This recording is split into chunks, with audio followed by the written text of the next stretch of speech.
or Iman. How do we believe in Allah?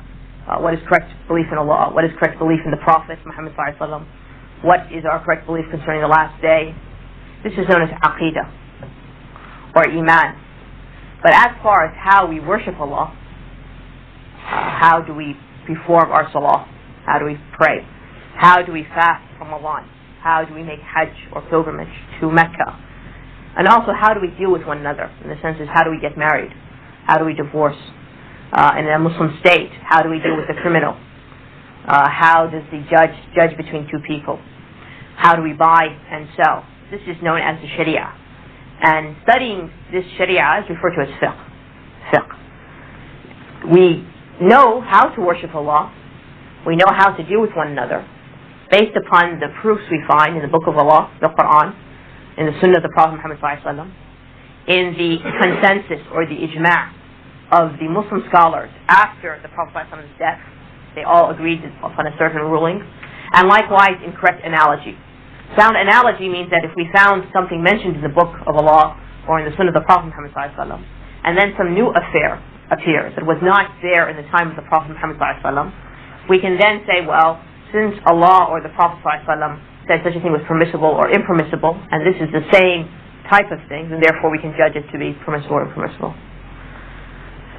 Now, the textbook I chose, as I mentioned, was a very brief textbook, and the idea was to go through, to get a bird's eye view or an overview of the rules of the Sharia. The next thing we mentioned last week was that any act you do, indeed any belief, anything you say, anything you do, falls under one of 5 judgments by the Sharia, one of 5 rulings of the Sharia. The first ruling is what we call wajib. Wajib. And that means in English required or obligatory. It has that sense of meaning. And it is whatever that if you do this act, you're rewarded. But if you do not do this act, you're punished. You're punished. You're under the threat of punishment by Allah subhanahu wa ta'ala. This is what we call wajib. The opposite of wajib is haram. Haram. And that's what we might say in English, forbidden. In the sense that if you do that act, you'll be punished. But if you forsake it, you'll be rewarded. So wajib, if you do it, you're rewarded. And it's obligatory for you to do. So if you do it, you're rewarded. And if you don't do it, you're going to be punished. And haram, on the other hand, is that something which is forbidden. So if you do it, you're punished. But if you do not do it, you are rewarded. Those are 2 rulings. The third ruling is what we call masnoon, or mustahab, or mandub, and it means recommended. These are 3 terms used by the scholars, and it means recommended. And that means an action which Allah has ordered, or the Prophet Muhammad has ordered, but has not made it binding upon us. Has not made it binding upon us. In the sense that if you do it, you'll be rewarded. But if you don't do it, you won't be necessarily punished. It's something which is recommended, it's something which you're encouraged to do. You get more rewards with Allah. The opposite of mustahab or mandub or masnoon is what we call makruh, which is something which is despised.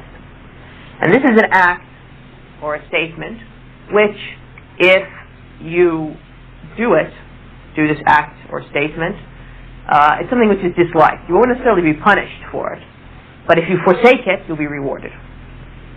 I give an example that most of the scholars consider to eat and stand while standing, or to drink while standing, is something which is makruh.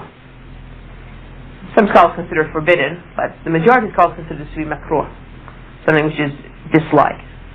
So therefore, if you do this act, you won't necessarily be punished, but if you forsake this act, and you remember the statements of the Prophet ﷺ, or the injunctions of the Prophet ﷺ, encouraging us not to eat while standing or drink while standing, and therefore when you want to drink something, you sit down or squat, you get a reward for that. But if you were to drink and stand, you wouldn't get punished necessarily. The 5th category is what we call mubah. And that which is mubah means it's neither, if you do it or you don't do it, it's the same. There's no really ruling in the Sharia for it. And that's, for example, my garment is brown in color.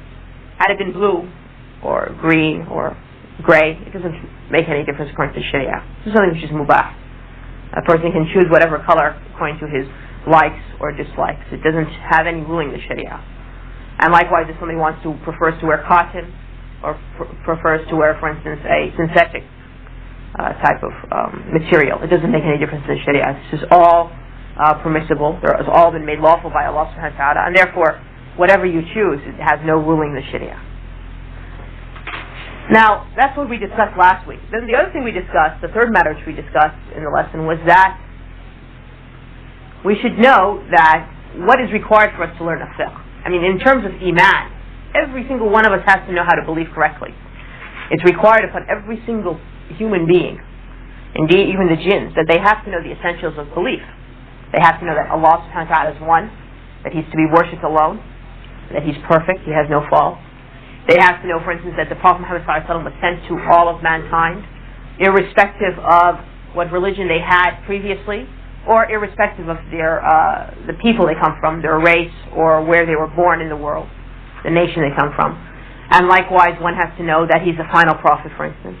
One has to believe that Allah sent to him the Qur'an, and also sent to him the Sunnah, and in the Qur'an and the Sunnah's guidance, that whoever adheres to the book of Allah and the practice of the Prophet ﷺ, it will lead him to paradise, and whoever turns away and averts from that, it will lead him to hellfire, and that the book of Allah has all things expounded in there, and that there's a day of judgment, for instance, in which we will be reckoned for our deeds, and whoever is righteous will make it to paradise, and whoever is impious will go to the hellfire. These are some essentials of belief that every single person must have, and no one is excused in that. But when it comes to the realm of fiqh, what is required for each of us to know? Well, one is required to know whatever deals with his worship of Allah subhanahu wa ta'ala, and likewise in his dealings with other people. So for instance, every person must know how to make salah, must know how to perform the salah, and every person must know how to clean himself before salah by doing wudu or ghusl if he needs to make ghusl. Why? Because salah is required upon every single person. Likewise, everybody has to fast, so everybody has to know the rules and regulations of fasting. But Hajj, for instance, it's required for you to know the rules of Hajj when you want to set out for Hajj. But before that, it's not required for you to know, in the sense that if you were to die before that, you wouldn't be punished because of your ignorance concerning on how to make Hajj. Likewise, the rules of buying and selling. If you do not engage in trade, then the regulations which Allah subhanahu wa ta'ala has set for buying and selling is not as, you're not required to know as many of those regulations as, for instance, a person who engages in trade in his lifetime. For him, he has to know all the different forms of trade which Allah has forbidden. For the Muslim, the average Muslim, he just has to know basically that he must not deal in riba, in interest, that he must, if he's going to sell something, he cannot cheat or deceive a Muslim when he's selling. Some basic rules, basic principles, but the detailed rules is not as the person who is going to actually engage in trade. Likewise, for marriage and divorce, okay, this young man over here is not required for him to know the rules of marriage and divorce, because he hasn't maybe reached the age where he's going to get married. But for a person who wants to get married, or is married, he has to know the rules of marriage, and he has to know the rules of divorce, so that if he's planning on divorcing his wife, so he doesn't therefore fall into something which Allah or His Prophet Muhammad has forbidden. And likewise, for if a person was a judge in an Islamic court, it is then required for him to know the rules of how to judge between two people. I mean, how does one give his complaint to the judge? What about witnesses? When does one accept the testimony of a witness, and when does one reject the testimony of a witness? All these rules the judge has to know. But for the people who are not judges, they don't have to necessarily know that, in the sense that if they're ignorant of that, they will not be held responsible by Allah subhanahu wa ta'ala. With that said, that we're required to know whatever deals with our worship of Allah subhanahu wa ta'ala, and also with how those dealings which we will be doing according to our lifestyle, we should know that the more you know, it's the better for you. The better for you. That even if you learn knowledge which is not necessarily required upon you, because you're not actually going to deal in that, but for you to know that knowledge is better for you. The reason why is because the Prophet ﷺ has said in the hadith that whoever Allah intends well for, whoever Allah wants to do good to, He gives him fiqh, or knowledge in the religion, understanding in the religion. So when a person has a desire to learn, and he spends his effort and exerts his time and all what Allah has given him for mental faculties to learn knowledge and also memorize that knowledge, and then of course apply that knowledge, because knowledge without action is not worth anything, be a punishment upon that person, then this is a sign that Allah has intended well for that person. It's a sign that Allah has intended well for that person, and this is a blessing from Allah subhanahu wa ta'ala which one should be thankful for. But as far as that knowledge which a person has and then doesn't act upon, this is a punishment for him, and that's why the first person who will be thrown into the hellfire will be the person who, among the first groups of people who will be thrown into hellfire, will be three categories of people. One is the scholar, and one is the one who was generous, and the third category is the one who died while waging jihad for the path of Allah. When asked to recount their blessings, how did they act upon the blessings that Allah has given them in the world, one will say, well, I learned the Qur'an and I taught it to people.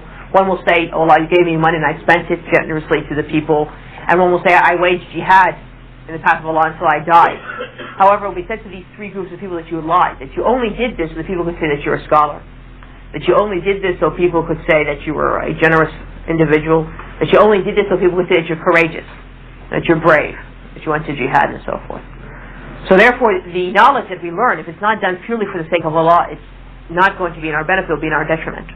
So one must always try to purify his intention and make sure that he's learning the knowledge only for the sake of Allah, so that he knows what Allah wants of him, and that therefore he may worship Allah as Allah is pleased, and likewise that he may then with that knowledge go and teach others, because this is a form of worship of Allah subhanahu wa ta'ala. Because those people who are after the Prophet are whom? The scholars. The scholars are first and foremost after the Prophet. The Prophet Muhammad said, verily the prophets do not leave dinars and dirhams. This is the type of money they used to use in Arabia, like we say dollars and cents, dinars and dirhams, to be inherited. I mean, when a prophet dies, he doesn't leave money for people to inherit from him. What they do leave behind is knowledge. So whoever receives a portion of that has gotten a very good portion, you see. So whoever inherits that knowledge has gotten a good portion. So when the Prophet Muhammad died, he didn't leave his ummah money or wealth, but he left them knowledge. He left them a book of Allah, and he left them his practice, which he explains that book of Allah, whether by his words or his actions or his approvals. So this is what he left. This is his legacy which he left for us. Whoever takes from that has received a good portion. And as the Prophet Muhammad said, whoever takes a road to seek knowledge in, Allah will make it easy for him, will make a road easy for him to paradise. And there are many other statements of Allah subhanahu wa ta'ala in the Qur'an, and also statements of the Prophet Muhammad and his sunnah, which encourage knowledge. And I suggest that brothers, that if you have some time, and you have any book of hadith like Bukhari or Muslim, you will find in there a book of knowledge, where they mention those statements of the Prophet which the Prophet praised those people to seek out knowledge, and it's good to read that. The final point before I get into today's lecture is that we have to understand that Allah subhanahu wa ta'ala, from his names, is Al-Alim and Al-Hakim. That among Allah's names is Al-Alim, the all-knowing, and also among his names is Al-Hakim, the all-wise. Allah subhanahu wa ta'ala is the all-knowing, so therefore he knows what's best for his servants. And he's the all-wise in the sense that whatever he creates or whatever he orders or prohibits is for a great wisdom. So the rulings of the Sharia are for a great wisdom, and they are beneficial to us no matter what time we live in or no matter what place we live in, whether we perceive that wisdom or not. Okay? We might not have perceived why such a thing has been commanded by Allah, or why such a thing has been prohibited by Allah.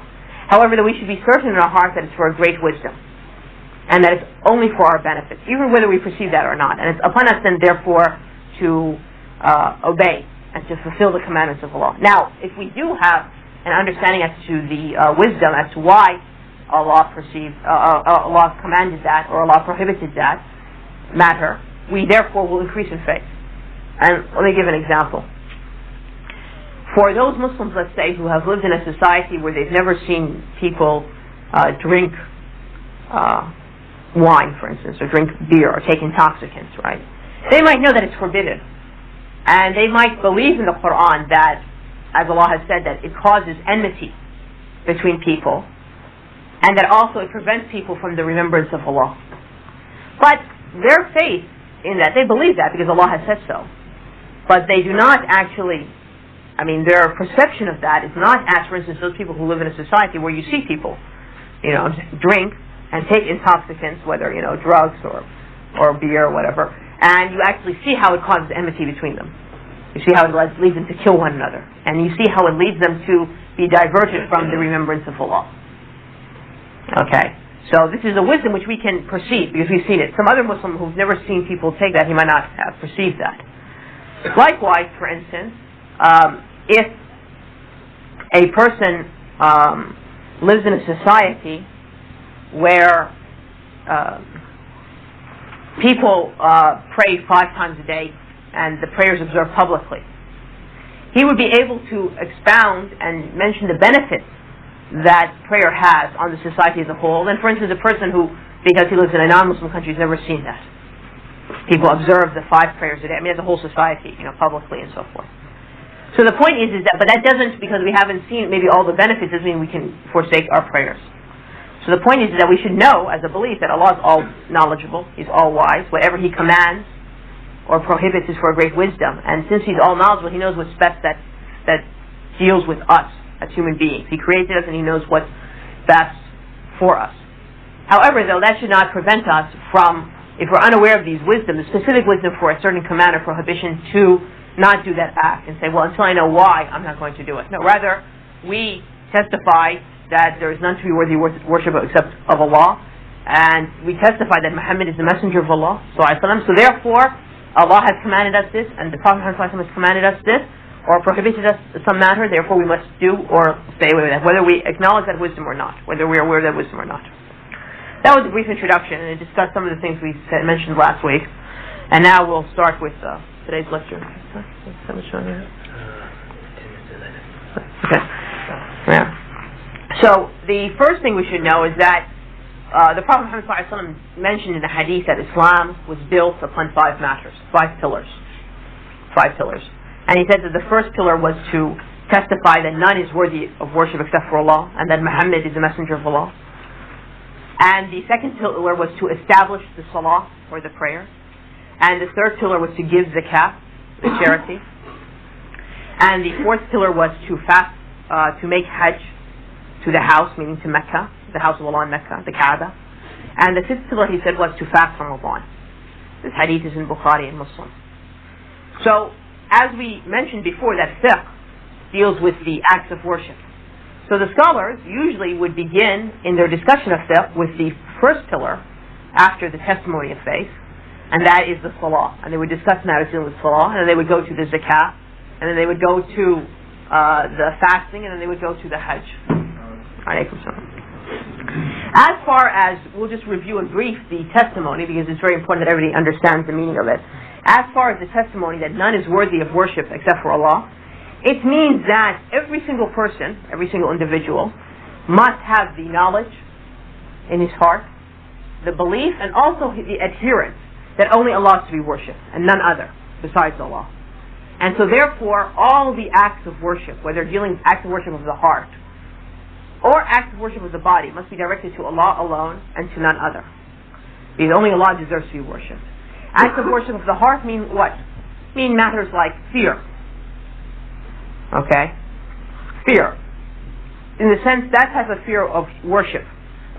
The fear that somebody can punish you or can reward you. You should only fear that Allah is the only one who can punish you. No saint or no power can punish you. Only Allah subhanahu wa ta'ala can punish you. Likewise, love. Your love should only be to Allah subhanahu wa ta'ala, and you should only love those things which Allah loves.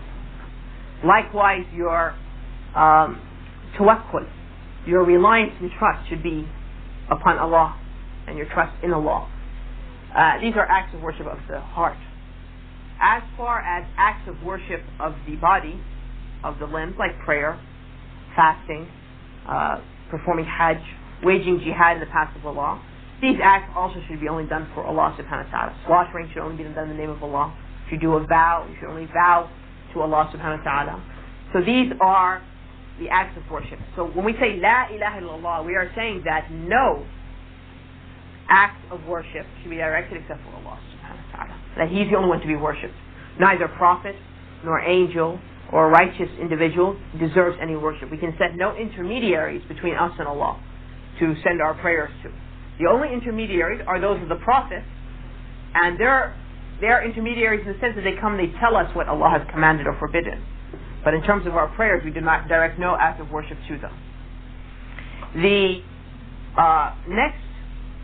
second pillar, of course, or the second half of this pillar, is the testimony that Muhammad sallallahu alaihi wasallam is the messenger of Allah. And this means a number of things. Among those matters, it means that you believe that Allah subhanahu wa ta'ala has sent the Prophet Muhammad sallallahu alaihi wasallam to all of mankind, indeed all of the jinns.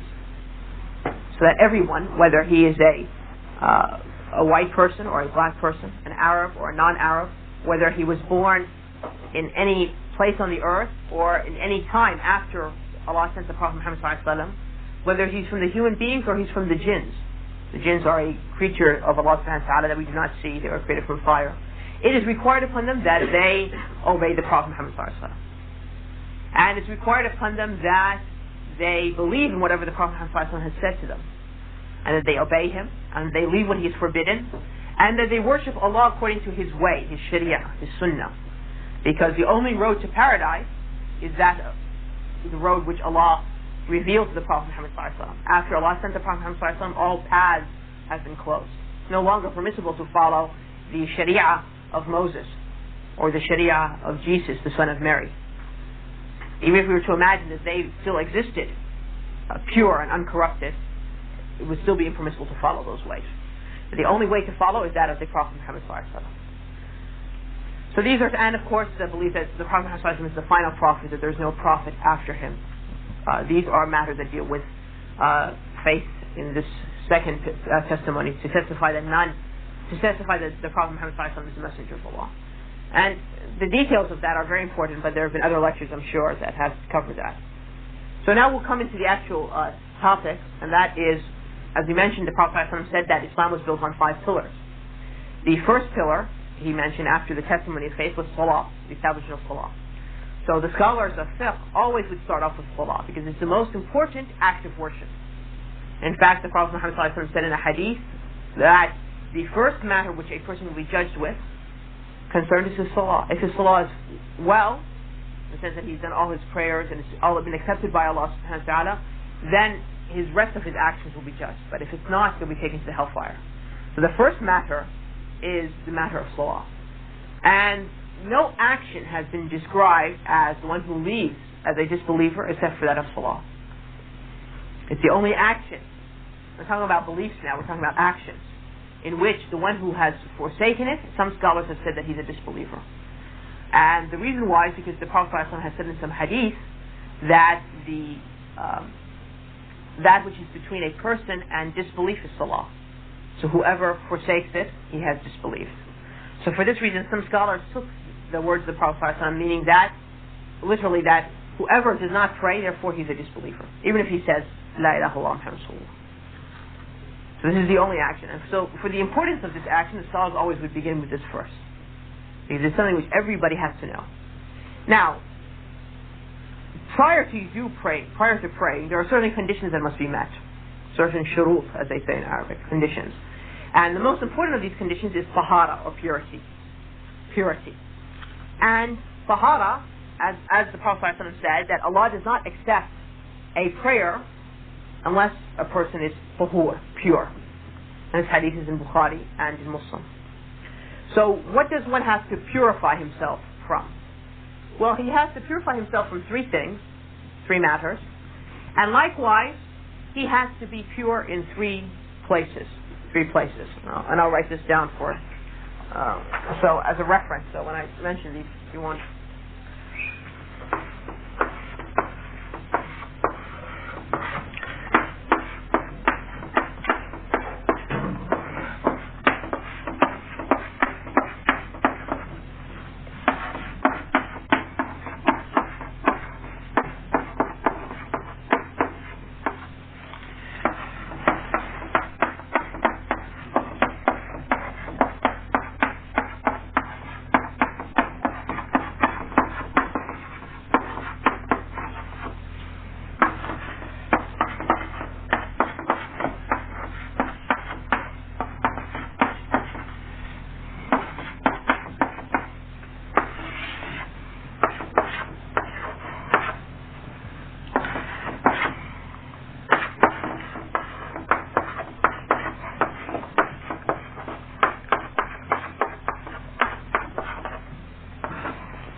thing you'll notice in these classes is that we'll have to use some terms in Arabic, and I try to look at the term. If the term can be translated easily into English, I do it in English. But if it needs, if it's a technical term, I think I'm going to try to use the Arabic just so that we can understand. I'll give you an example.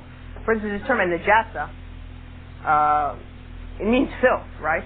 Okay, but if I just say filth, well, somebody might say, therefore, the manure of a sheep is filthy, and therefore, if I have some sheep manure on my clothes, I can't pray in them.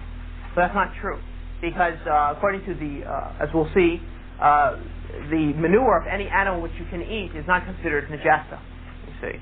So therefore, for those people who work on farms and so forth, and they deal with animals that that they can eat, like sheep, like cows and so forth, that's their excrement or their manure. Even if it was on their clothes, they could still pray in that. Okay, so that's why sometimes I have to use the Arabic term, and I apologize, because if I was to use an English term translated literally, it might give a meaning which somebody might then misunderstand. So, but if I can use an English term, I'll use it like I did over here. So the point is that one must be pure from three matters, and one must be pure in three places. The three matters that one must be pure from is one's called al-hadith al-asghar, minor hadith, al-hadith al-akbar, major hadith, and najasa. And what's the difference between these three things? Well, these two matters, al-hadith al-asghar and al-hadith al-akbar, they're not actual physical things that you have to be pure from, but it's just a figurative impurity, while a najasa is actually a physical impurity. And I'll give you an example. Al-hadith al-asghar, minor hadith, is like passing wind, you see. There's nothing that you have to actually purify yourself from, but it's a state. Somebody passes wind, okay? It's a normal function that Allah subhanahu wa ta'ala has created human beings, and this makes him impure, so he has to perform wudu. But it's nothing that he has to actually remove from his body, okay? Likewise, al-hadith al-akbar, major impurity, also is not something which is in itself that you actually have to remove from your body, okay? Like if a man was to have sex with his wife, for instance, and that act didn't result in him releasing any fluids from himself, okay? He still has to make ghusl, he still has to wash his body, but there's nothing to take off his body, you see. So it's a figurative, it's not an actual physical, something that you can touch, impurity. It's a state, okay? And the third type, and najasa, is actually filth that you have to remove from your body, like blood, like excrement, and so forth. And we'll mention exactly what is impure. So the point is to understand that one must purify himself from these three matters: al-hadith al-asghar, minor hadith, like passing the wind, and al-hadith al-akbar, major, like having sex relation with one's wife. This is a figurative. It's not actually physical. And a najasa is actually a physical impurity that one must remove. And one must take care of this in three places: his body, in the sense that there's anything on his body, on his clothing, and also the place where he's praying on. Whether it's the ground or a house or a carpet, it must be pure. So the first condition which one must deal with when we talk about the rulings of salah is that one must fulfill, he must be pure, because the Prophet ﷺ said that Allah does not accept a prayer from someone unless he's pure. One must be pure from these three matters, and one must be pure in these three areas, and we'll discuss them now in detail. The next matter which we want to discuss is that how does one become pure? And how does one purify himself? Well, there are two ways one can purify himself. The first way is by water. And that is the normal way to do it. The second way is by tayammum, by using the dirt of the earth, the sand of the earth. And this is an exception, that in certain cases you can use the earth. But the most often, the way that you have to purify yourself is through water. And any water which comes from the sky, whether it's rain, okay, whether it's sleet, whether it's snow, or any water which comes from the earth, whether it comes from a spring, or from a river, or from a lake, or from the sea, okay, is pure. Is pure. And therefore it can be used to purify oneself, one's body, one's clothes, or one's place of prayer. So therefore the water, any water which comes from the sky above us, whether snow, sleet, or rain, or any water which comes from the earth, as lake water, or sea water, or a river, or a spring, is pure. Okay? And we can use it to purify ourselves, our clothes, or our place of prayer. In fact, water remains pure, excuse me, even if one of its properties change. Even if its taste, the taste of it changes, or its color, or its scent changes, it still remains pure, so long as it hasn't been changed by something which is filthy, which is najasa. Okay. So, for instance, if you go to, let's say, the Potomac, okay, or if you go to, for instance, a lake somewhere, and the water is brown in color. It's because of the mud and so forth. The water is not actually, white, not white, but it's not, clear. It's brown in color. It's permissible to make wudu by that water. Okay, even though the color has been changed, because as long as it's not been changed by najasa, by something which is filthy, okay, then therefore it is pure to use. Likewise, if the smell of the water has a stench to it, sometimes water, if it stays out for a long period of time, it has a odor to it. It's still pure to use. And likewise, if the water has a certain taste to it, like salt water, has the taste of salt to it, it's still pure to use. So long as it hasn't been changed by a najasa, something which is filthy, according to the Sharia. And I'll explain what are the matters which are filthy in the Sharia. There are just a few matters. And the reason why is because the Prophet ﷺ said that water is pure, la yunajjisuhu shay. Nothing makes it impure. Nothing makes it impure. And this hadith is in Abu Dawood and elsewhere. So the point is that water can be used to purify one's body, one's clothes, and also one's place of prayer. And that even if the scent or the taste or the color of the water changes, it doesn't affect that ruling. It doesn't affect that ruling. Because water, Allah has created pure and it can purify.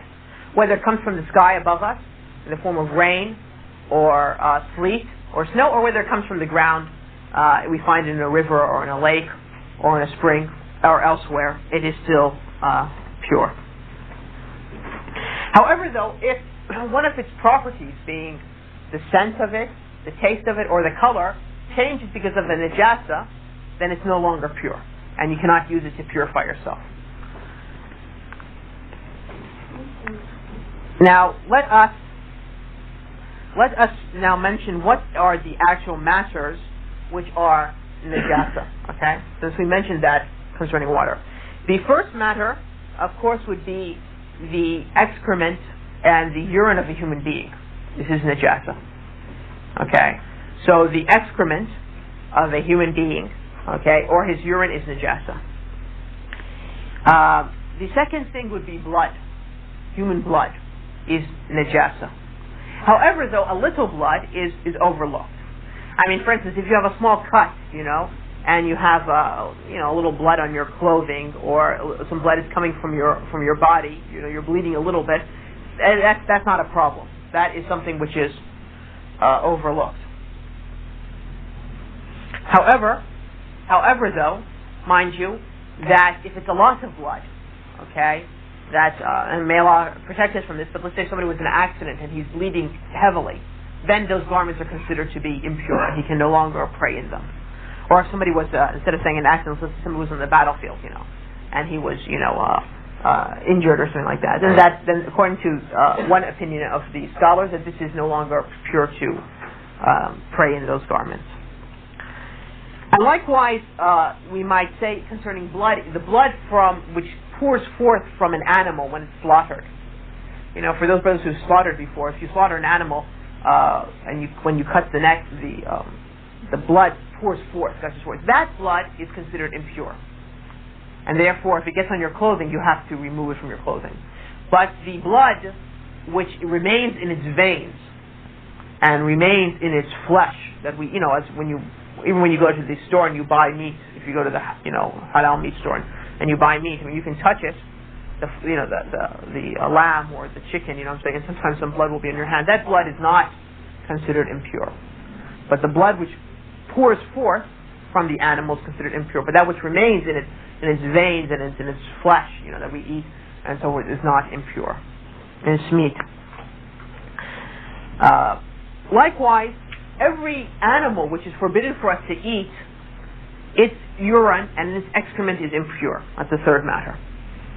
Okay, so therefore, dog or cat urine or excrement is impure, and we must therefore, if a cat or a dog urinates in the area, we cannot pray in that area. Likewise, if they urinate and it comes on our clothes, we cannot pray with those clothes on. Or if it's on our body, likewise, we have to wash our body. And likewise, everything which is dead, you come across a dead animal and so forth, this is considered to be impure. As opposed to something which is slaughtered. An animal which is slaughtered, which you can eat, is not. But I'm saying if it's dead, even if it's something that we can eat, like a dead sheep or a dead cow, just dies naturally, or is an accident and dies.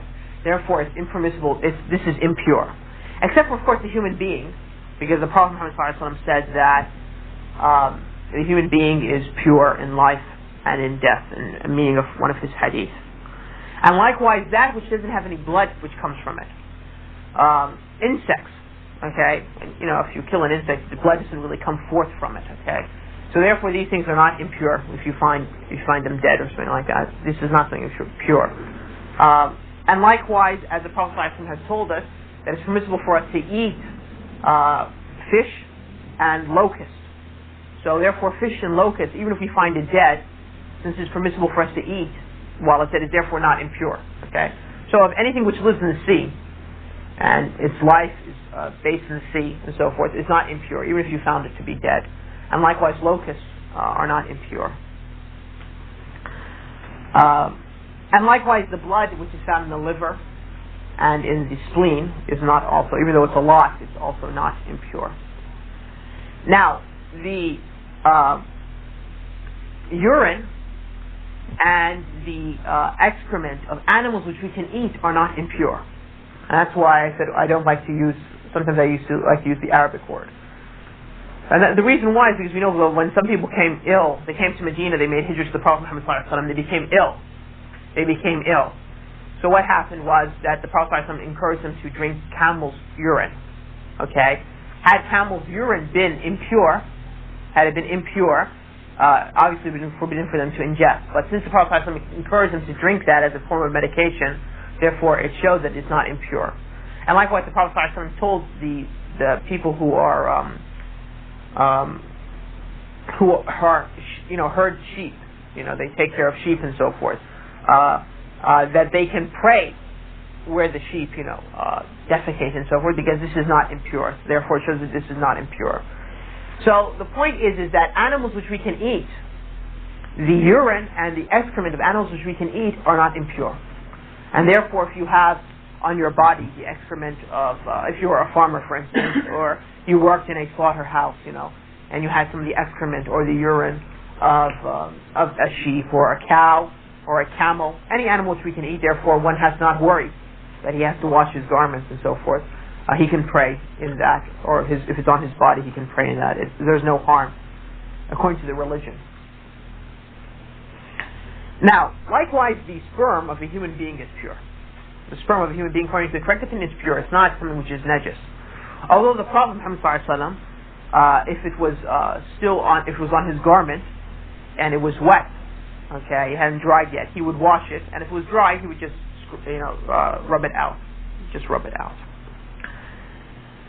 And the final matter which we want to mention about the najasat are those matters that is the urine of a young child, a young baby, which hasn't begun to eat food, still is being breastfed. It doesn't desire food. I mean, it might be, even if you give it a piece of bread, it might eat it, but it doesn't want to eat food. The urine of a boy, all one has to do is just sprinkle water on it. For instance, one has a baby or is holding the baby with someone else, and it hasn't reached the age where it eats and desires to eat food, and it urinates on him, all he has to do is sprinkle, water on it. He doesn't have to actually wash that garment. But of a young girl, of the baby girl, he must wash it. But the boy, the Prophet ﷺ said it's sufficient just to sprinkle water on it. As far as the girl, one must remove it. So that is, in general, the things which are najasa, according to Sharia. Everything else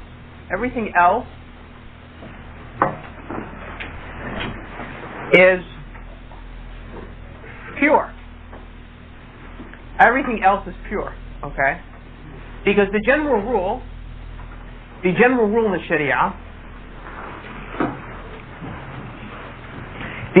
the Sharia, is that things are pure, matters are pure, unless something specifically shows that it's impure. That matters are pure unless something shows that they're impure. You see what I'm saying? I mean, for instance, one should think that everything is pure in the Sharia. All things that you see on the earth are pure. Unless the Sharia specifically points that it's impure. And that's why the impure matters are only those 6, 7 matters that I mentioned, 8 matters I listed to you. Those are the only impure things. Everything else is pure. Likewise, everything else is lawful to use, is mubah, permissible to use, unless the Sharia specifically says it's forbidden to use. And that's because Allah has created everything on the heavens and the earth for us, for our benefit, that we may use it to worship Him. We may use this to take care of our needs, so that we may then therefore are able to worship Him. And so therefore everything is permissible according to Sharia, and everything is pure unless the Sharia specifically says it's impermissible, or the Sharia specifically says that it's impure. As opposed to acts of worship. All acts of worship are forbidden unless the Sharia permits us to do that act of worship. Okay? So for instance, if somebody asks you, somebody says, for instance, that to drink orange juice is forbidden, let's say. Or to take sugar is forbidden. Okay? It's not upon you to make a proof that it's permissible to take sugar or to drink orange juice, for instance. Because everything is permitted unless the Sharia says it's forbidden. It's for him to bring the proof that it's forbidden to drink orange juice or to consume sugar. However, though, acts of worship are the opposite. Things that you do draw you close to Allah. Acts of worship are the opposite. Every single act of worship is forbidden unless the Sharia has allowed it and legislated. Okay? So therefore somebody says, okay, let us say Subhanallah 87 times after each prayer. It's for him to bring the proof that this is permissible. This is an act of worship. Okay? So he needs to bring the proof that we can worship Allah by this manner. He needs to show us that either Allah has legislated us to do it in this manner, or the Prophet Muhammad ﷺ has legislated for us to do it in that manner. But as far as non-acts of worship, in terms of just using things, matters, they're all pure and they are all permissible unless there is a proof in the Sharia that shows opposite. Okay? So therefore nobody can come and say that, that's the brother's purple sweater, that this is forbidden in the religion, then the brother has to go look for a proof to show that this is permissible. No. It's for the person who says that this is forbidden, it's for him to show the proof, because the rule is that everything is permissible unless there is a proof in the Sharia which shows it's impermissible. Likewise, nobody can say that this is impure. That, for instance, that to use wool or acrylic, whatever the garment is made of, is impure. Because he has to bring a proof to show that it's impure, because everything is pure unless the Sharia says it's impure. But acts of worship are the opposite. Acts of worship, it's forbidden to do any act of worship. Anything which you do to draw yourself closer to Allah, it's forbidden unless there's a proof that shows that that act of worship is, permitted. Its taste is by something which is najas. And we mentioned the matters which are najas, about 6 or 7 matters. Now, usually the scholars, that after they mentioned the water, they would mention different cups and vessels which you'd hold water in them. And the reason why is because, especially you might imagine in the old days, before the advent of faucets would just turn on the water, people would have to use a bucket out of a well, or they would have to use some sort of cup to get the water. So therefore, they would then discuss which types of cups can you use, and so forth. So in general, you can use any type of cup to hold the water, except for that cup which comes from gold or silver. If something is from gold and silver, it is forbidden for us to use. Okay? It's not forbidden for us to possess, but it's forbidden for us to use. We can possess it as long as we pay the zakah upon it, but it's forbidden for us to use. So it's forbidden to have any gold or silver cup. And likewise, if for instance, if a brother has a gold pen, or a gold watch, or a silver, at least a gold pen or a gold watch, that is impermissible to use. Except for, with silver, an exception is made if a little silver is used because you have to, because of its necessity. And the reason why is the Prophet ﷺ had a wooden cup which broke. So, in order to repair it, they sort of put it together, they glued it together using some silver to hold it, because silver is strong and it holds things together. So it had a little piece of silver to hold the cup together. So this is permissible. Gold, no. So anything which is gold or silver is forbidden for us to use. And the Prophet ﷺ said in a hadith, do not drink from gold and silver cups, or eat from gold and silver plates, because it is for them, meaning the disbelievers in this world, and it's for you in the hereafter. And this hadith is in Bukhari and Muslim. So the point is that any type of any type of cup, no matter how expensive it is, no matter how fine it is, it's permissible for us to use. However, though, if it's from gold or silver, it's impermissible to use, except for a little silver, like the Prophet ﷺ used when his cup broke to tie it together, to glue the pieces back together. So we discussed the water, and we discussed what we can use to hold the water. Often, because one must be pure in his body, and the Prophet ﷺ said that one should not pray while he's holding back the two filthy things, or the two evil things, meaning urinating and defecating, that he shouldn't hold himself back, rather he should relieve himself before he prays.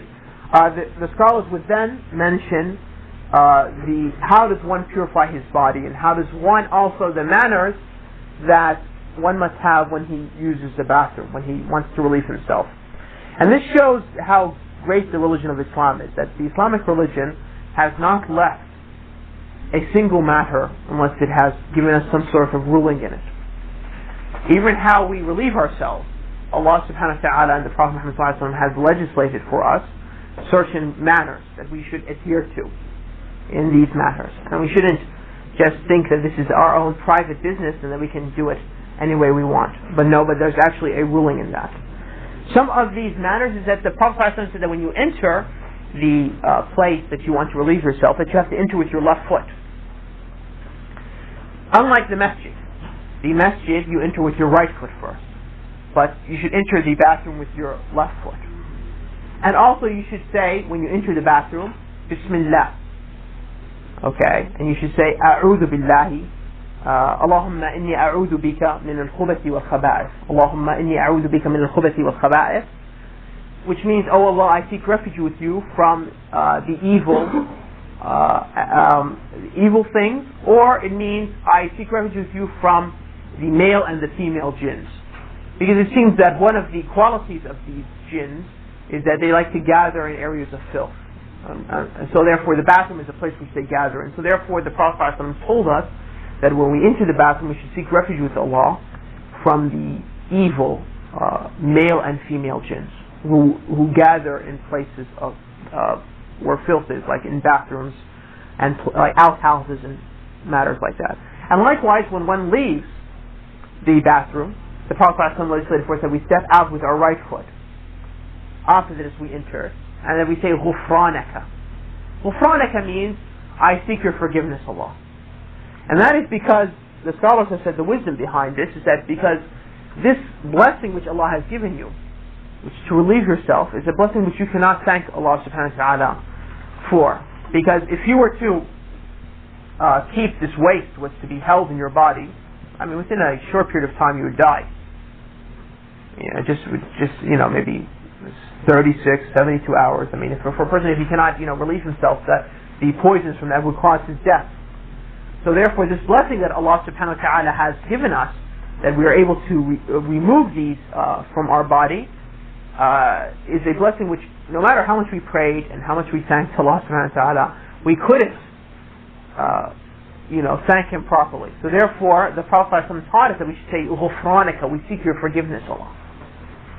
We seek your forgiveness from that, from not being able to thank you from this blessing. This is what some of the scholars have said. The wisdom behind it is whether that is the wisdom or other than that is the wisdom. The point is that it's from the adab, the good manners that the Prophet ﷺ has taught us, is that when we leave the bathroom, we leave with our left foot and we say "Ghufranaka." Right foot, excuse me. You step out with your right foot, opposite of entering with your left foot, and you step out with your right foot and you say "Ghufranaka." Likewise, they had mentioned, the scholars, that one should sit, squat, or sit when he is relieving himself. And this is for a number of reasons. They said it's more healthy for the body. And likewise, also, so it doesn't, especially when one is urinating, it doesn't splash back at him, you know what I'm saying? Because the Prophet ﷺ said in one hadith, he passed by graves of two people, and he said they are being punished. And they're being punished severely, even though the matter they're being punished for is not a big matter. And he mentioned that one of the persons was a person who would not keep himself clean from his urine. So therefore, this is one of the causes of being punished in one's grave, when one doesn't keep himself clean from his urine. Like these disbelievers, they urinate standing, and then they just close their pants up and they walk out, and the urine drips on them, and this is going to be a cause of their punishment, you see. So the Prophet ﷺ said concerning this one man that he said he's being punished, and he's being punished severely. However, though the matter of his punishment was not a big matter, in the sense that it wasn't hard for him to clean himself, just to take that few moments to make sure that there's no urine that's going to drip on his garments or on his leg, his thigh. And likewise, one should not defecate in the open, or urinate. He should be like a bathroom like we have now, or if he's outside, for instance, he should go far away from the people. Especially the Prophet ﷺ, you might imagine that in his time, the desert and so forth, that the Prophet ﷺ, if they were outside in the desert, he would go far away, and relieve himself, far away from the people. Okay. Likewise, it's forbidden for us to defecate or to urinate in the road, common road. And this is from the good virtues of the Islamic religion, that it has forbidden for us, it's sinful to defecate or urinate in the common road. And likewise, or in a place where people sit, or under a tree which bears fruit, or any place which people are going to be harmed by, Unlike what we find now, the disbelievers, for instance, you go to any subway station, or any elevator, and the stench is unbearable, because they find it no shame, for them to urinate in a public place. And likewise, sometimes after, Saturday night and so forth, Friday night after they're partying and so forth, and they fill themselves with beer, they'll urinate, in the street, in public, in front of people, on the road and so forth, and the next day you pass by there, and you have to suffer from that, you see. Or they walk their dogs, which will defecate, in the common road, and people therefore are disturbed by that. We know that the lowest branch of faith is to remove something harmful from the road. This is the lowest branch of the branches of faith. So obviously, to put something harmful in the road, like to urinate or to defecate, is a sin. It's a sin. Okay, and therefore it's from the manners of Islam, which is the great thing of Sharia, that has told us that we should not, relieve ourselves in public areas, or a place where people gather, in a road, or under a tree which bear fruit, because people there would want to bring the fruits from the tree, okay, or they would maybe sit under the tree and so forth. Likewise, among the matters concerning relieving oneself, is that one cannot face the Qibla or turn his back to the Qibla, the direction of the Kaaba, when one is relieving himself. Now, some scholars have said that if you're surrounded by walls, okay, then it doesn't matter. But it seems that the correct opinion, and Allah knows best, this is the opinion of the author in this book, is that even if you're in a walled area, there is a wall, it's still impermissible. So therefore one has to be careful, that which direction he's facing when he's urinating or defecating. Okay? That he doesn't urinate or defecate in a direction so that he is facing the Qibla, or that his back is facing the Qibla. Okay? And this is why, because this is the direction which we face in prayer. The direction which we face in prayer. We face toward Mecca. And therefore, it should have a respect in our hearts that we will not defecate or urinate in that direction, or turn our back, and defecate and urinate with our backs turned towards that in that direction. So rather, we should turn in any other direction. Now, what happens if, for instance, somebody might ask that if I go into a bathroom, or the bathroom in the house I bought or I rent has the toilet facing the direction of the Qibla? What should I do? Well, the Sahaba faced the same problem. When they conquered Sham, Syria, which was a land of the Christians, they found that the bathrooms were facing the direction of the Qibla. So they said, we used to use it, and then we walk out, we seek Allah's forgiveness for that. So if you're in a public place, or if it happens that the bathroom which you live in your home and dwelling is facing the Qibla, and so forth, therefore there's not much you can do. You should just seek forgiveness for Allah subhanahu wa ta'ala from that. But if you are going to build a house, you should then, therefore, or if you're going to build a masjid, you should make sure that the bathrooms do not face the Qibla, because according to one opinion. Another opinion holds that if you're inside, it makes no difference. But definitely when you're outside, if you're camping, if you're outside in public, and you're outdoors and so forth, and you have to relieve yourself, you should make sure that you do not face the Qibla or turn your back towards the Qibla when doing that. Likewise, from the manners of when one relieves himself is that one should clean himself after he relieves himself. And in cleaning oneself, the Prophet ﷺ legislated that one should use like 3 rocks or something of that nature. The idea is to purify the area in which one has defecated or urinated from. And then he can use water to further clean it. And whether you use something which is dry, to wipe yourself with, or you use water, doesn't make any difference. If you use both, it's better. If you use one or the other, it's fine. The idea is to make sure the area is clean. So whatever results in cleaning oneself, then that is the intent behind it. The intent behind it is to purify oneself so that filth doesn't come on his clothes or it doesn't remain on his body, so that he can pray. So any way that you achieve that, whether by using something like stones, or in our day, of course, we don't use stones, we use like paper, tissue, or if one uses water, that's fine. If one uses both, that's better, because it's more clean.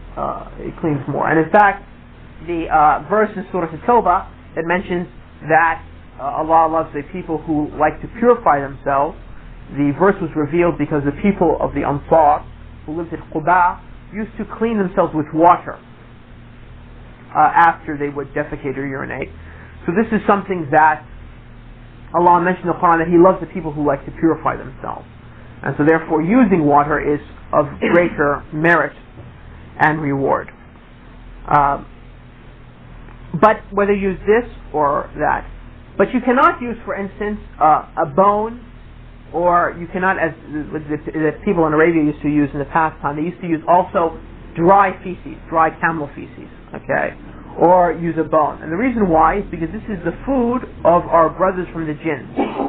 When the jinns, these beings which are invisible to us, came to the Prophet ﷺ and they accepted Islam, they complained that the food they eat, which is bones and feces, people would use it. So the Prophet ﷺ forbade us to do that, so we would not make their food something which they cannot consume. And he allowed them to eat any bone which was, the name of Allah was mentioned upon it by the people who slaughtered that animal. So this is their food, so therefore we're not allowed to use it. And likewise, anything which has any value to it, anything which is to be respected, One cannot use books of knowledge to clean oneself with. Okay, one cannot use food to clean oneself with. This is something which is, in fact, to use a book of knowledge or to use the Qur'an, something like that, this is going to be disbelief. Because this is, obviously an act of disbelief to do that. But the point is that anything which of value, what I'm saying, a garment which is usable by the people, one cannot use to clean oneself with. A rag that no longer is being used by people, has been cut up in something, this is permissible to use. Food is impermissible, for instance, to use food to clean oneself and so forth. So, anything which is of use and it has respect should be accorded to is forbidden to use. Now we mentioned that one has to keep himself pure in three areas: his body, his clothes, and the place of prayer. To what extent must a person keep that pure? All one has to do is just remove the najasa from it. Remove the najasa from it. However, though, if a stain remains, a stain of the filth remains, okay, or a smell still remains, one shouldn't be worried by that.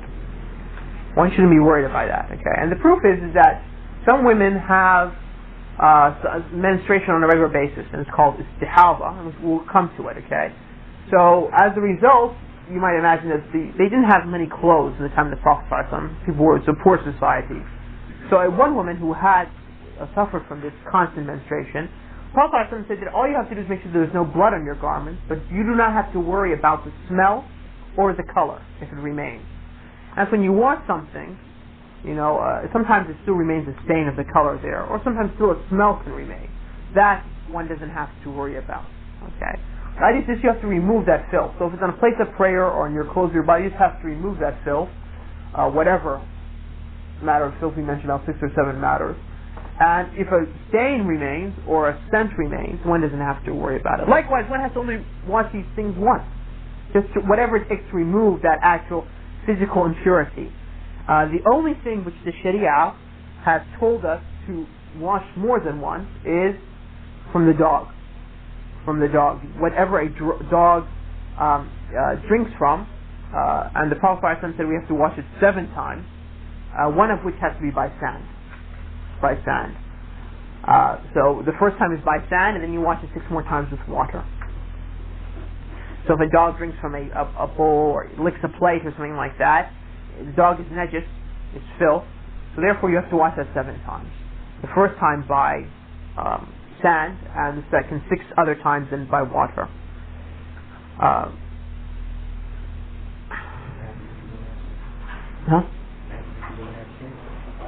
Well, whatever, mud, or whatever from the ground, is the idea. It's not actually sand, but whatever from the ground.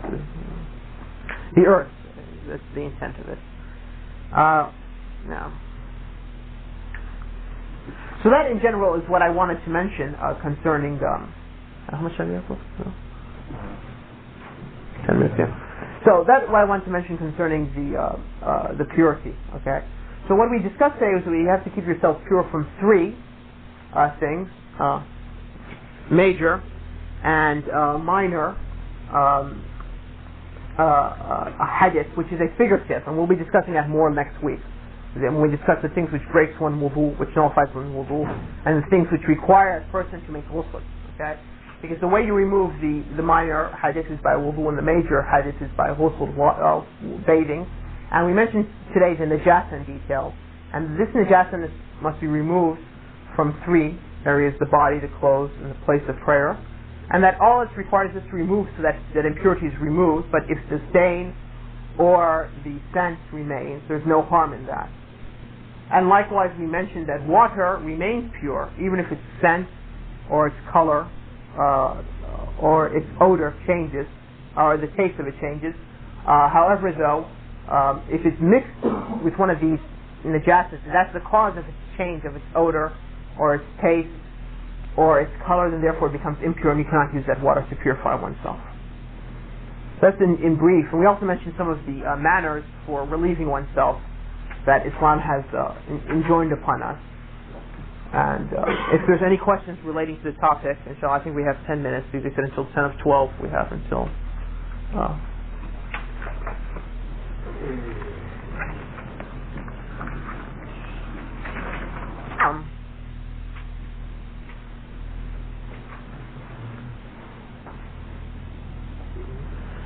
Okay, it says, question here, is the exception of the manure which is being permitted on one's clothing or on one's, let's say, body, only those of farm animals?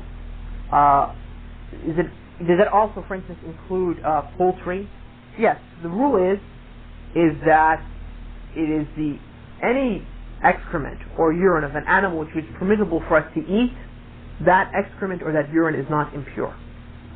Is not impure. So birds, we're allowed to eat birds, except for those birds which kill by the claw, birds of prey.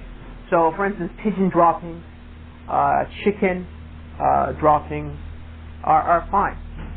But that which comes from the dropping of for instance, a hawk or a crow, okay, that's not permissible. Okay, so for instance, let's say somebody is walking and a pigeon, hits him, dropping his. There's no harm in that whatsoever. Okay. Or for instance, if you pray in Medina in the Prophet's mosque, sometimes on the rug, sometimes on the rug, sometimes you might find some excrement, in front of you. There's no harm in that whatsoever because that's pure. There's no filth to that. So one shouldn't feel that his prayer therefore is not going to be accepted and he has to wash the area. No, it's fine.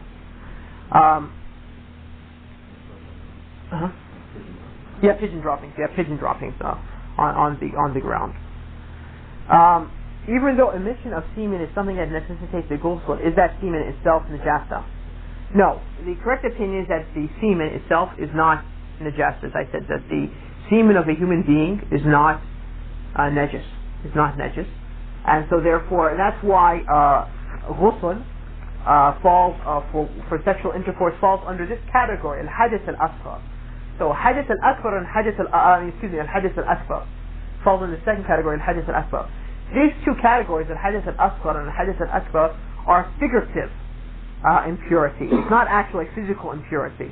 So passing wind and semen and so forth is a physical, it's a state of impurity, even though there's nothing physically that must be removed because it's impure. As far as the najasa, that's a physical filth that must be removed. A physical filth must be removed. So therefore, for instance, if somebody was to wake up and pray, or not, let's say wake up and pray, let's say somebody was to pray and then he found that on his garment there was some sperm, dry sperm. Would that mean that his prayer was not acceptable, not valid, and therefore he has to redo his prayers? No, because that is not impure in itself. So if it was on his garment, he was unaware, there's no harm in that. Yes, the Prophet's practice was that he would remove it from his clothes. If it was wet, he would use water, and if it was dry, he would just rub it out. However, though, in itself, it's not impure. Okay? And therefore, there's no harm if it's on one's garment. Okay? However, though, if there is, for instance, excrement on one's garment, then that prayer is not valid. If it's a lot on his garment. Let me finish these questions. I'll come to your question, inshallah. Could you comment on how we should understand the books of fiqh in English that come mostly from Pakistan that add many conditions to many fiqh matters?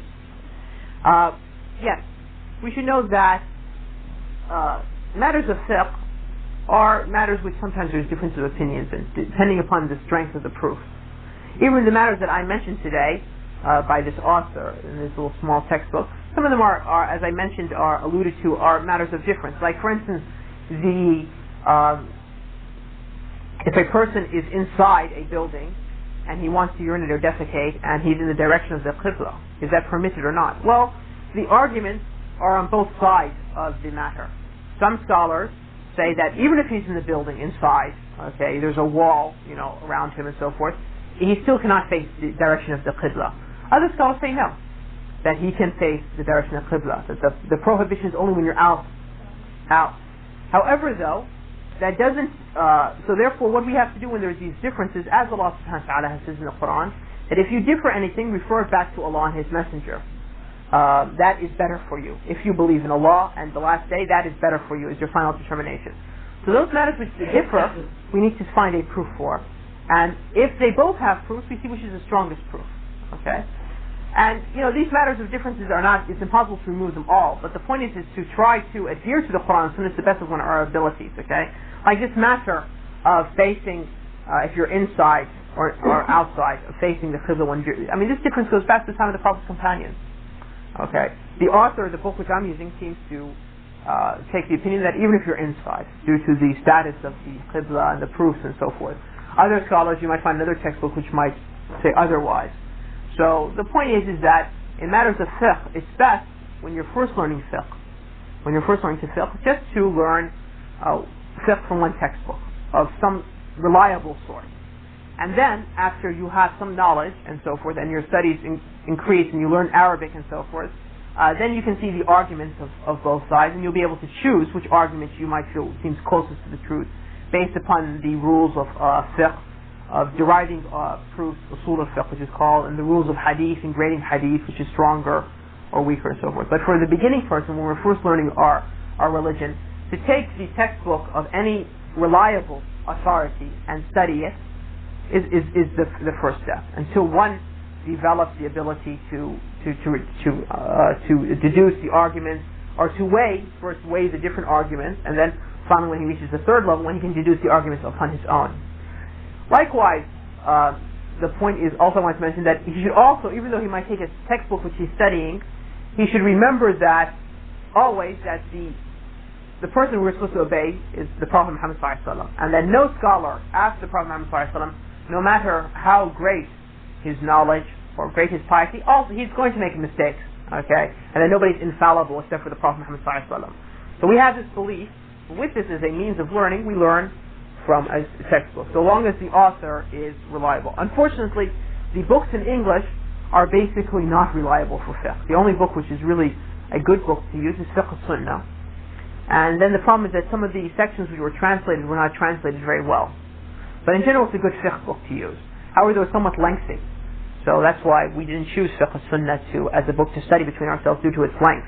And I chose this small book, which is only about 70, 80 pages, because it's a little bit easier. We can go through the topics quickly. And then inshallah ta'ala, if Allah gives us an opportunity in the future, maybe we can sit and study Fiqh al-Sunnah together, because that's probably the best book in the English language. The final, let's take one of these questions. Oh no, I guess the other question. Salah in the marketplace, if we can see or smell najasa and we can clean it with dry earth or water, can we pray there? Example, human urinating there or dogs. Yeah, if you want to pray in an area which there is either human excrement or urine, or dog excrement or urine, of course you have to make that area clean. The way we make it pure, we've discussed now, the way is through water. Through water. That's the way you make something pure. And the idea is just to remove that filth. If a odor still remains, or if a color still remains, a stain, then there's no harm in that whatsoever. As far as using sand as the second means of purification, we'll come to that in the future, so I don't want to get ahead of ourselves. But right now we should understand that water is the basis for purification, and that you can use sand in some cases, and we'll get to that inshallah ta'ala in the future, maybe next week or the week after. I was just wondering about the difference between semen and sperm in terms of purification. I remember reading out of I think maybe in the Sunnah book about that if a person, if he has sperm, then he should make ghusl, but if he has sperm liquid, then it's not necessary for him to make ghusl, but he should make ghusl. Okay, so maybe I misunderstood the question earlier. I mean, the semen and sperm refer to the... Right. I think in English it's called, sperm is semen in English. It's the same thing, right? Well, you're talking about the fluid which is called medi, right? As opposed to many, okay? Many is the thick fluid, you know what I'm saying? The thick grayish fluid, from which children come forth, which we call sperm or semen in the English language. Medi is a fluid which comes before that or after that, and it's clear in color, okay? And there's some biological functions why Allah subhanahu wa ta'ala created that for that reason. But the point is that is considered to be najis according to some scholars. The clear fluid.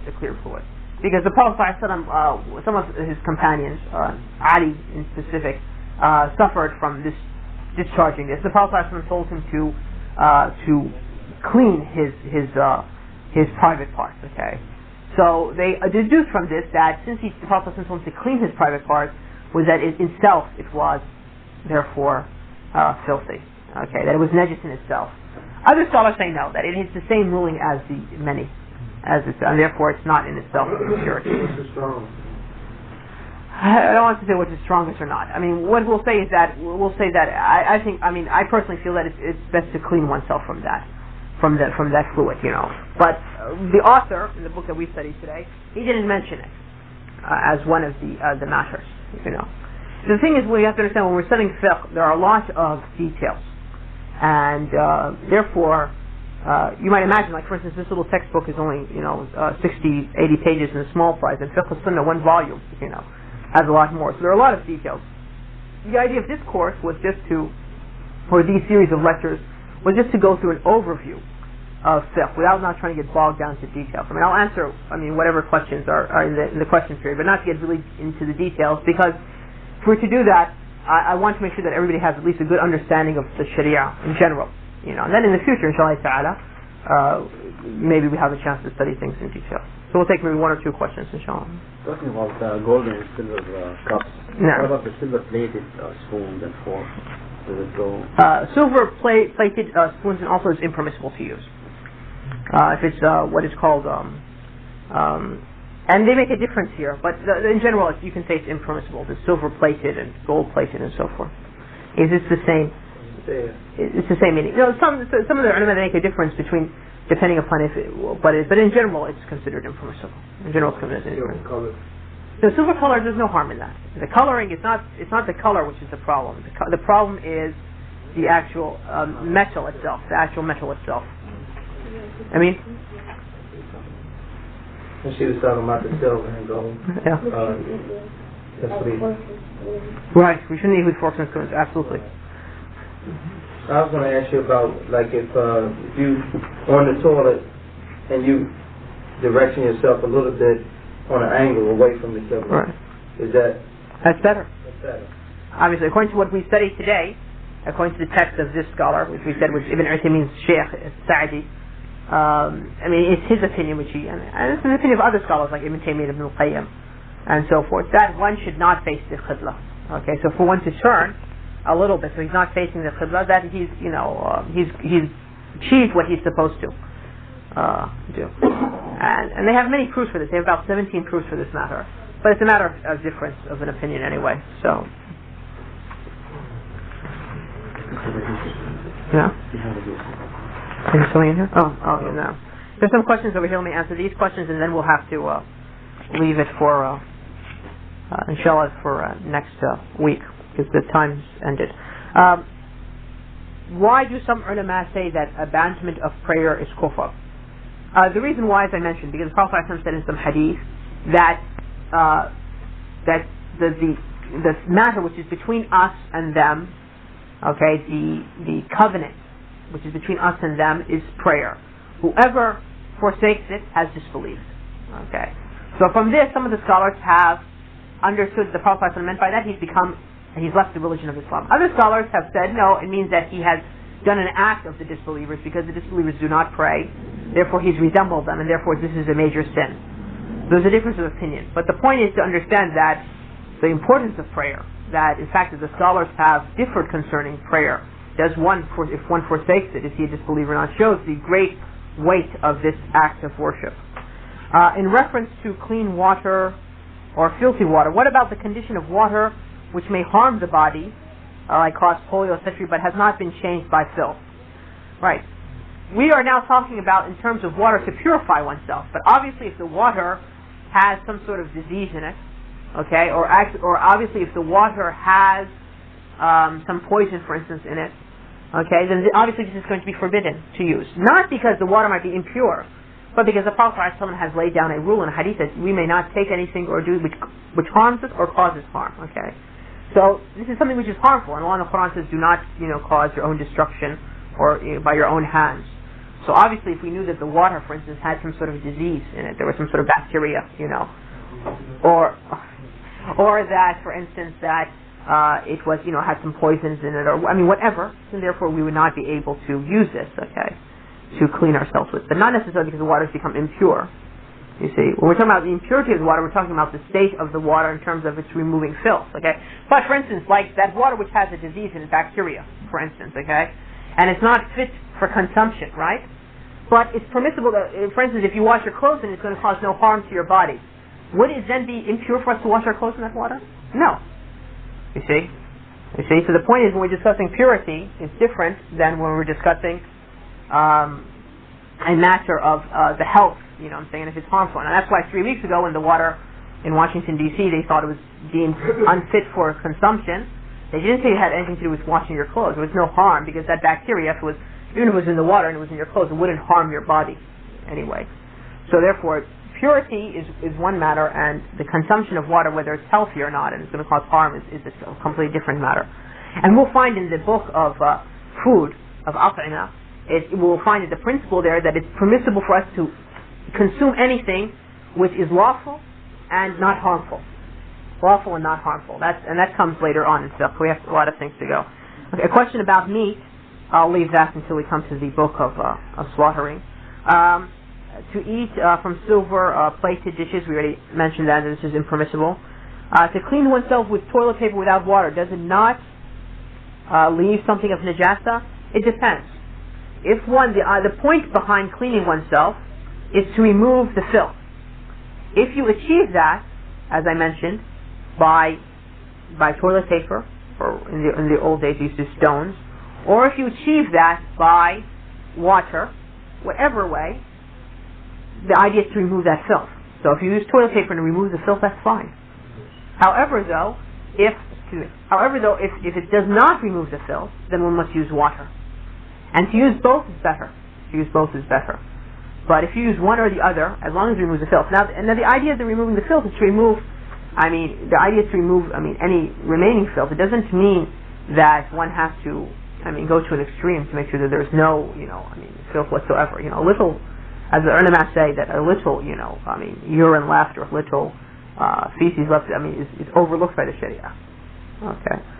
So one shouldn't become in a state of mind which leads him to the whisperings of the devil and so forth, and he becomes almost, almost,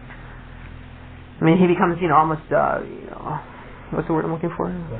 So, fanatical in terms of cleaning himself and so forth. Some people, the devils, whisper to them and so forth that they spend, 15, 20 minutes, trying to clean themselves, and that's not necessary. Okay, the idea is to remove the filth, what I'm saying. And you can tell when, by reason, when the filth has been removed or not. But any little filth is not, the Sharia overlooks it. The Sharia is a Sharia of ease. Our religion is a religion of ease. It's strict in matters of belief. Matters of Tawheed and Shirk are very strict in it, okay? Because this is something which one's destiny is based upon. One cannot say, well, I'll worship Allah and have a little shirk. No, that's not permissible. But matters of the religion, of the Sharia, is matters of ease, okay? And therefore the idea is to purify oneself. As long as one purifies himself, that's fine. Likewise, if one cannot find water, the Sharia has made it easy for us. We can use sand, you see. So the Sharia is a Sharia of ease, okay? And we shouldn't put conditions on ourselves which Allah hasn't, made it upon us. That's what Allah punished the previous people. Like the Jews, for instance. The Jews had very strict conditions placed upon them because of their disobedience with their prophets. And that's why, for instance, you'll find that the Jews before, if any urine dropped on their garment, they were told to cut it off. For instance, if some urine dropped on their undergarments, right, they would have to cut that piece of garment and throw it away.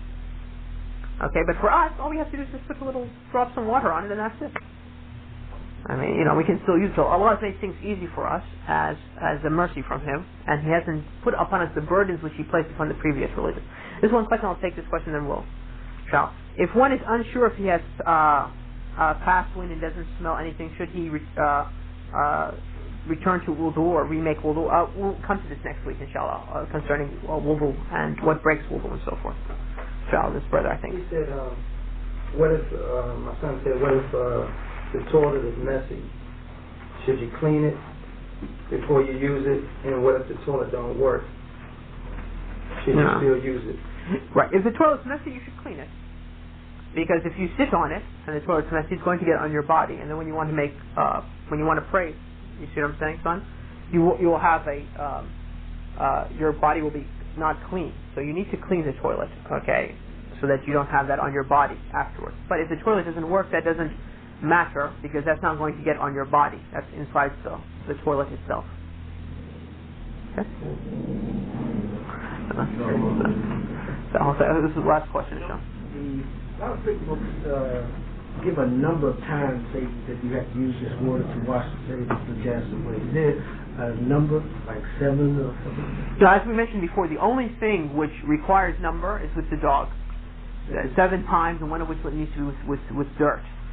As far as the other types of removing any other type of impurity, I used to remove that impurity, whether it takes 1, 2, 3, 4, 5, as long as whatever it takes to remove it. It depends that obviously on the quantity of that impurity.